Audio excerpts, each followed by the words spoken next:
Welcome to my YouTube channel education is power. तो आज हम डिस्कस करेंगे कंप्यूटर आर्किटेक्चर के बारे में। कंप्यूटर आर्किटेक्चर क्या होता है, किसने इंट्रोड्यूस किया, तो चलिए इसके बारे में जानते हैं। Computer architecture define the component and the relationship between them. तो कंप्यूटर आर्किटेक्चर क्या होता है, जो डिफाइन करता है कंपोनेंट को और उन दोनों के बीच में जो रिलेशनशिप है उसको बताता है।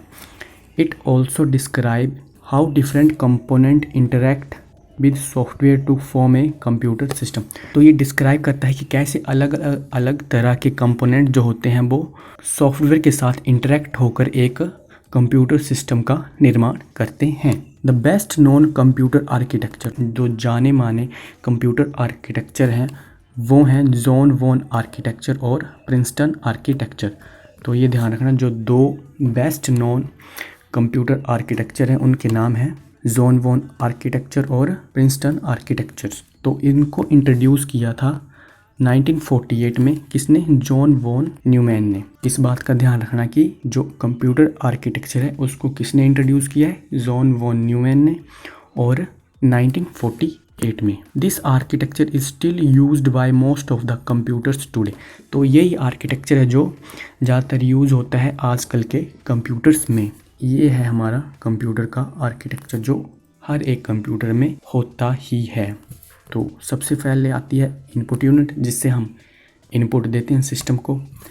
फिर आती है control unit, arithmetic logic unit और रजिस्टर। रजिस्टर क्या होते हैं ये हम आगे पढ़ेंगे वीडियो में। और ये है आउटपुट यूनिट और ये है मेमोरी यूनिट। तो इन सभी को, जो ये 3-4 यूनिट्स हैं, इनको मिलाकर एक कंप्यूटर आर्किटेक्चर बनता है complete. A basic computer system consist of the following component. तो उसमें जो फॉलोइंग कंपोनेंट आते हैं वो है, पहला है CPU, central processing unit is that core element of A computer system. तो जो सीपीयू होता है वो एक तरह का क्या है? कोर एलिमेंट है कंप्यूटर सिस्टम का। That carries out instruction of a computer, जो क्या करता है? इंस्ट्रक्शन को कैरीज आउट करता है एक कंप्यूटर प्रोग्राम से, by performing basic arithmetic logical control and input output operation के जरिए। तो सीपीयू क्या है? सीपीयू कोर एलिमेंट है कंप्यूटर सिस्टम का जो कैरिड आउट करता है इंस्ट्रक्शन को किसके जरिए? कंप्यूटर प्रोग्राम के जरिए। और क्या परफॉर्म करता है? बेसिक अर्थमेटिक लॉजिकल कंट्रोल करता है और इनपुट आउटपुट ऑपरेशन को परफॉर्म करता है। तो ये काम होता है सीपीयू का। नेक्स्ट है मेमोरी। तो every computer has 2 type of main memory. तो कंप्यूटर में 2 तरह की मेमोरी होती हैं, आप अच्छी तरह जानते होंगे, रैम और रोम। रैंडम एक्सेस मेमोरी और read only memory. Random access memory can be read and written to any time. तो जो रैम होती है उसको कभी भी हम रीड और राइट करते हैं any time the CPU instruct it, जब भी इसको सीपीयू इंस्ट्रक्शन देता है। Content of RAM are erased when the computer is turn off. तो जो रैम होती है वो आपको पता ही है, जब कंप्यूटर ऑफ हो जाता है तो वो इरेज हो जाती है। उसमें जो भी डेटा स्टोर होता है, जो भी हम उसमें कंप्यूटर में कुछ भी अपना डॉक्यूमेंट अगर हम सेव नहीं करेंगे तो जो तब तक वो रैंडम एक्सेस मेमोरी में रहता है। जब जैसे हम उसको सेव कर लेते हैं वो रीड ओनली मेमोरी में चला जाता है। तो जब तक हम उसको सेव नहीं करेंगे वो रैम में रहेगा। उसको बिना सेव किए ही अपने सिस्टम को बंद कर देते हैं तो वो क्या हो जाएगी? तो वो जो डॉक्यूमेंट है वो इरेज हो जाता है। तो whereas read only memory is preloaded with data and software. तो वो क्या होती है? वो सॉफ्टवेयर और डेटा के साथ प्रीलोडेड होती है और जो दैट नेवर चेंजेस, और वो चेंज नहीं होती है। यानी कि अगर हम सिस्टम को बंद भी कर दे तो वो चेंज नहीं होगी। इसीलिए रैम और रोम को वोलेटाइल और नॉन वोलेटाइल कहा जाता है। ROM is typically used to store computer initial startup instruction. तो जो रोम होता है उसका टिपिकली यूज किस लिए होता है? इनिशियल स्टार्टअप होता है इंस्ट्रक्शन का, तो उनको वो स्टोर करके रखता है रोम। तो ये इस बात का आप ध्यान रखना, जो रोम होता है वो जिसका टिपिकली यूज होता है इनिशियल स्टार्टअप के लिए। नेक्स्ट है इनपुट आउटपुट यूनिट। तो जो input output refer to the communication between a computer and outer world. तो इनपुट आउटपुट क्या करती है? जो यूनिट होती है वो कम्युनिकेट करती है कंप्यूटर और यूजर के बीच में, जिसके जरिए हम कंप्यूटर से कम्युनिकेट करते हैं, कंप्यूटर हमसे कम्युनिकेट करता है। तो वो काम जो होता है वो इनपुट आउटपुट यूनिट का होता है। Input are signals data received by system.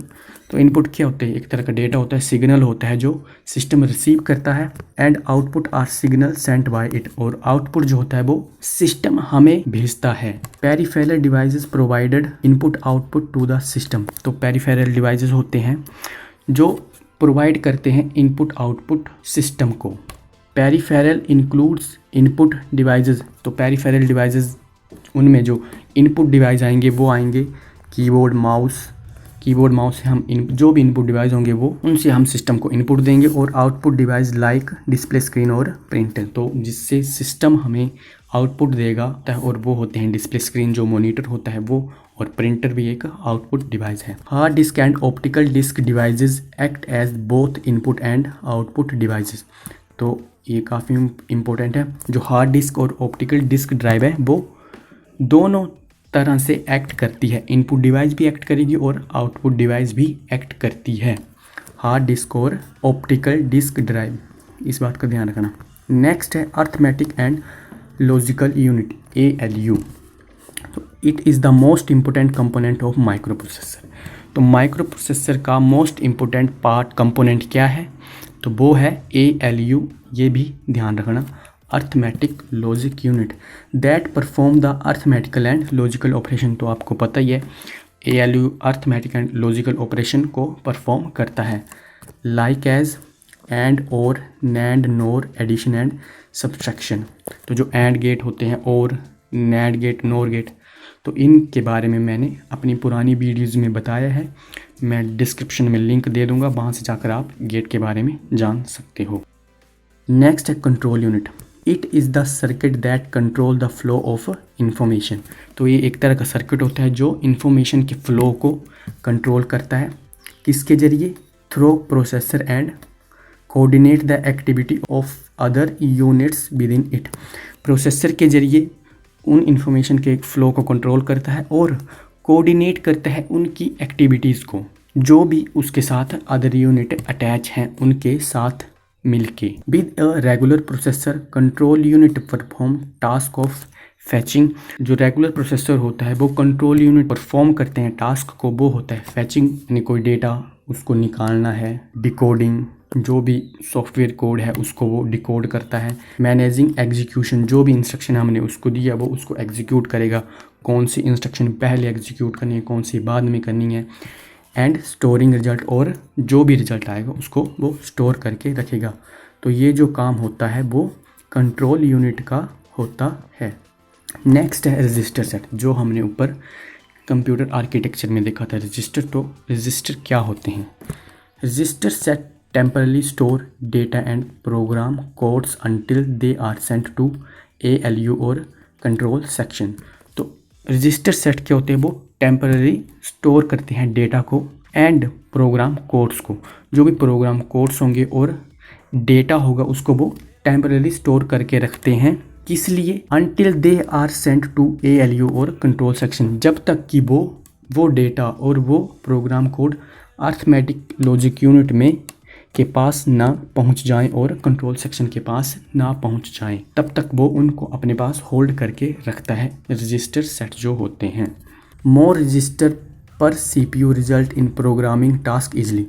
तो जितने ज़्यादा उस रजिस्टर सेट उसमें होंगे तो वो CPU को हेल्प करते हैं कि वो प्रोग्रामिंग टास्क को ईजिली परफॉर्म कर सके।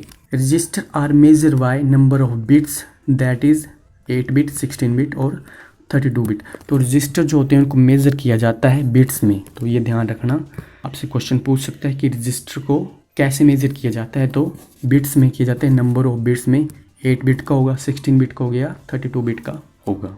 नेक्स्ट है इंपॉर्टेंट टर्म्स है कुछ, ये देख लेते हैं। Motherboard, it is the main printed circuit board mounted the CPU। तो जो मदरबोर्ड होता है वो एक तरह का मेन बोर्ड होता है सिस्टम का, जिसको हम PCB यानी कि प्रिंटेड सर्किट बोर्ड भी कहा जाता है। कई बार PCB की आपसे फुल फॉर्म भी पूछ लेता है, PCB printed circuit board mounted the CPU। तो उसी के ऊपर जो होता है वो हमारा CPU जो होता है वो लगा होता है, जो माइक्रो प्रोसेसर होता है। It is also known as logic board, planar board और एंड सिस्टम बोर्ड। तो ध्यान रखना, आपसे पूछ सकता है कि जो मदर बोर्ड होता है उसको मदर बोर्ड या मेन बोर्ड मेन बोर्ड भी कहा जाता है कई बार, और उसको उसी के साथ साथ लॉजिक बोर्ड, प्लानर बोर्ड और सिस्टम बोर्ड भी कहा जाता है। तो इन छोटी छोटी बातों को ध्यान में रखना है, एग्जामिनर आपसे कैसे भी क्वेश्चन पूछ सकता है। It is found in general purpose as well as special purpose system. तो ये जो है वो जनरल पर्पस के लिए वाले सिस्टम में भी आपको मिल सकते हैं, और स्पेशल पर्पस के लिए सिस्टम बनाए जाते हैं उसमें भी वो मदरबोर्ड देखने को मिलेगा। It allows communication between different component. तो ये अलो करता है डिफरेंट कंपोनेंट के साथ कम्युनिकेशन करने के लिए of the system such as memory, CPU and other peripheral devices.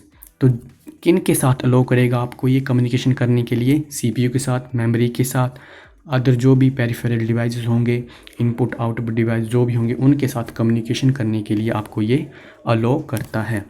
It use different buses to connect with different component. तो ये क्या करता है? हर एक कंपोनेंट से कनेक्ट होने के लिए बसेस के थ्रू कनेक्ट होता है। बसेस हम आगे पढ़ेंगे तो आपको समझ आएगा कि बसेस क्या है। अलग अलग कंपोनेंट से कनेक्ट होने के लिए वो अलग अलग बसेस का यूज़ करता है। तो चलिए बसेस देख लेते हैं क्या होती है बस is a set of wires. तो एक डिवाइस से दूसरी डिवाइस को कनेक्ट करने के लिए वायर का यूज़ होता है, नॉर्मल सी बात है। तो उन वायर्स को बोला जाता है, जब सेट ऑफ वायर्स होगा तो उसको बोला जाएगा बस। A bus is a set of wires used to connect different component। तो डिफरेंट कंपोनेंट से कनेक्ट करने के लिए सेट ऑफ वायर्स का यूज़ होता है of the system so that data information can move from one component to another component. तो उससे क्या होगा, जो सिस्टम की जो डेटा है, इंफॉर्मेशन है, वो ईजीली मूव कर सकती है एक कंपोनेंट से दूसरे कंपोनेंट में। Where each wire can carry only a single bit. तो हर एक वायर जो है वो एक सिंगल बिट को ही कैरी करती है। इस बात का ध्यान रखना कि आपसे क्वेश्चन पूछ सकता है कि बसेस की जो सेट ऑफ वायर्स होता है तो उसकी जो सिंगल वायर होती है उसमें वो कितने बिट डेटा को कैरी करती है। तो ध्यान रखना, सिंगल बिट डेटा को कैरी करती है। नेक्स्ट है, there are two types of bus according to connectivity. तो कनेक्टिविटी के हिसाब से जो है वो बस के दो टाइप्स हैं। तो फर्स्ट है इंटरनल बस और सेकंड है एक्सटर्नल बस। तो इंटरनल बस देख लेते हैं। It is also known as system bus, local bus, front side bus और मेमोरी बस। तो याद रखना, इंटरनल बस को हम system bus, local bus, front side bus और मेमोरी बस के नाम से जानते हैं। तो इनको ध्यान में रखना। It connects all the internal component such as CPU and memory to the motherboard. तो जो इंटरनल बस होती हैं वो कनेक्ट करती है इंटरनल कंपोनेंट को, और इंटरनल कंपोनेंट में आते हैं CPU एंड मेमोरी। तो CPU और मेमोरी को जोड़ने के लिए कौन सी बस का यूज़ होता है? तो इंटरनल बस का यूज़ होता है। It is also known as local bus as they are intended to connect local. तो इसको लोकल बस इसलिए कहा जाता है क्योंकि ये लोकल कंपोनेंट्स को जो है वो कनेक्ट करती है। जो लोकल कंपोनेंट है, अगर CPU के जो लोकल कंपोनेंट की बात करें तो उनमें, कंप्यूटर आर्किटेक्चर की बात करें तो उनमें जो लोकल कंपोनेंट हैं, जो बेसिक कंपोनेंट हैं, वो हैं CPU यूनिट है, इनपुट आउटपुट यूनिट है, मेमोरी यूनिट है। तो इनको कनेक्ट करने के लिए इंटरनल बस का यूज होता है, और इसको लोकल बस भी कहा जाता है इंटरनल बस को, और साथ में सिस्टम बस, फ्रंट साइड बस और मेमोरी बस भी कहा जाता है। नेक्स्ट है external bus. It is also known as expansion bus. तो एक्सटर्नल बस को हम किस और नाम से जानते हैं? एक्सपेंशन बस से। It connect different external component. तो ये एक्सटर्नल है तो एक्सटर्नल कंपोनेंट को ही कनेक्ट करेगी, like as peripheral, expansion slots, input output ports and drive connection to the rest of the computer. तो ये कनेक्ट करती है एक्सटर्नल कंपोनेंट को, जैसे कि पेरिफेरल डिवाइसेस, जो भी हमारे इनपुट आउटपुट डिवाइस पेरिफेरल्स, जो स्पीकर हो गए, भी स्कैनर हो गया, प्रिंटर हो गया, और साथ में जो एक्सपेंशन स्लॉट्स होते हैं उनको कनेक्ट करने के लिए यूज़ होता है, इनपुट आउटपुट पोर्ट के लिए, और जो भी ड्राइव कनेक्शन होते हैं, जो भी कंप्यूटर के साथ कोई भी अदर डिवाइस उसके साथ कनेक्ट होता है, उनको कनेक्ट करने के लिए एक्सटर्नल बस का यूज़ होता है। तो ये थी एक्सटर्नल बस। नेक्स्ट है, there are 3 types of bus according to their work. तो कनेक्टिविटी के हिसाब से बस के 2 टाइप्स हैं। कनेक्टिविटी के हिसाब से बस के 2 टाइप है, इंटरनल और एक्सटर्नल, और उनके वर्क के हिसाब से 3 टाइप हैं। तो क्वेश्चन आपसे ऐसे ही पूछ सकता है कि कनेक्टिविटी के हिसाब से बस के कितने टाइप्स हैं और काम के हिसाब से, उनके वर्क के हिसाब से कितने टाइप्स हैं। कनेक्टिविटी के हिसाब से तो 2 बता दिए मैंने आपको, इंटरनल एक्सटर्नल, और वर्क के हिसाब से हैं तो 3 है। कौन कौन से? डेटा बस, एड्रेस बस और कंट्रोल बस। तो डेटा बस को देख लेते हैं। The data that is to be transferred is carried by data bus. तो डेटा बस, तो जिस बस के थ्रू डेटा को ट्रांसफ़र किया जाएगा, यानी कि डेटा को ले जाने वाली बस को हम बोलेंगे डेटा बस। और नेक्स्ट है address bus. The address bus of input output devices and memory is carried bye address bus. तो जो भी एड्रेस होते हैं इनपुट और आउटपुट डिवाइस और मेमोरी के, इनपुट आउटपुट डिवाइस और मेमोरी के एड्रेस को जो लेके जाएगा वो लेके जाएगा एड्रेस बस। तो आपने सिंपल से याद रखना है कि डेटा को लेके जाएगी डेटा बस और एड्रेस को लेके जाएगी एड्रेस बस। नेक्स्ट है control bus. The instruction commands to access the memory और input output devices are carried by control bus. तो जो भी इंस्ट्रक्शन और कमांड जो एक्सेस करती है मेमोरी और इनपुट डिवाइसेस को, उन इंस्ट्रक्शन और कमांड को जो बस लेके जाती है उस बस को कहा जाता है कंट्रोल बस। सिंपल सी बात है कि जो बस डेटा को लेके जाएगी वो डेटा बस, जो एड्रेस को लेके जाएगी वो एड्रेस बस, और जो इंस्ट्रक्शन और कमांड जो एक्सेस करती है, जो इंस्ट्रक्शन और कमांड एक्सेस करती है मेमोरी और इनपुट डिवाइसेस, उन इंस्ट्रक्शन को जो बस लेके जाती है वो लेके जाती है कंट्रोल बस। तो ये ध्यान रखना है, डेटा को डेटा बस, एड्रेस को एड्रेस बस, और इंस्ट्रक्शन और कमांड्स को जो बस लेके जाएगी वो होगी कंट्रोल। तो आई होप आपको वीडियो पसंद आई होगी, तो चैनल को सब्सक्राइब कर लेना और वीडियो को लाइक कर देना। मिलते हैं इसकी नेक्स्ट वीडियो में। नेक्स्ट वीडियो में हम कंप्यूटर सिक्योरिटी और हार्डवेयर एंड सॉफ्टवेयर के बारे में जानेंगे। तब तक के लिए धन्यवाद। जय हिंद, जय भारत।